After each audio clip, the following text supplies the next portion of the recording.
పాకిస్తాన్ విషయంలో భారతదేశం చాలా జాగ్రత్తగా ఉండాలి. ఎందుకంటే డైరెక్ట్‌గా ఎదురొచ్చి పోరాడే సత్తా ఉన్నోళ్ళు కాదు. చాటు దెబ్బలు తీసే దొంగలు వాళ్ళు.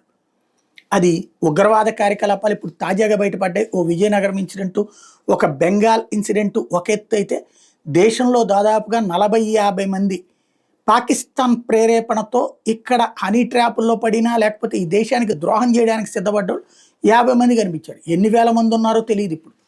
ఇది ఒక ప్రమాదకరమైనటువంటి విషయం. అట్లాగే హమాస్ వాళ్ళొచ్చి ఇప్పుడు గాజాలో వాళ్ళకి పని అయిపోతుంది. వాళ్ళని వెంటాడి వేటాడి చంపేస్తోంది ఇజ్రాయెల్ సైన్యం.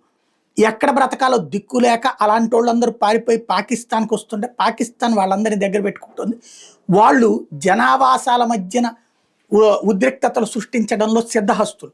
అట్లాగే ఈ దొంగ దెబ్బలు తీయడంలో సిద్ధహస్తులు. ఇప్పుడు ఇజ్రాయెల్ ఏం జరుగుతుంటుంది, హాస్పిటళ్ళు, తర్వాతన ఏదైతే స్కూళ్ళు, మదర్సాలు, మసీదులు అట్లాంటి వాటి లోపల ఉగ్ర శిబిరాలు పెడతారు. ధ్వంసం చేయగానే అయ్యో సాధారణ ప్రజలు చచ్చిపోయారంటారు. అక్కడ ఇజ్రాయెల్లో వచ్చేటప్పటికి మత పెచ్చ, ఏది సెక్యులర్ పెచ్చ అంతగా లేదు వాళ్ళకి. వాళ్ళు ఇజ్రాయెలే చేసే దాడిని సమర్థిస్తారు ప్రజలు. మన దేశంలో సెక్యులర్ అనేటటువంటి పేరుతో పెచ్చతనం, అబద్ధాన్ని ఎక్కువగా నమ్మేస్తారు. మైనార్టీలకి చిన్న ప్రాబ్లం వస్తే కనుక దేశంలో రెచ్చిపోయే దరిద్రులు చాలామంది ఉంటారు.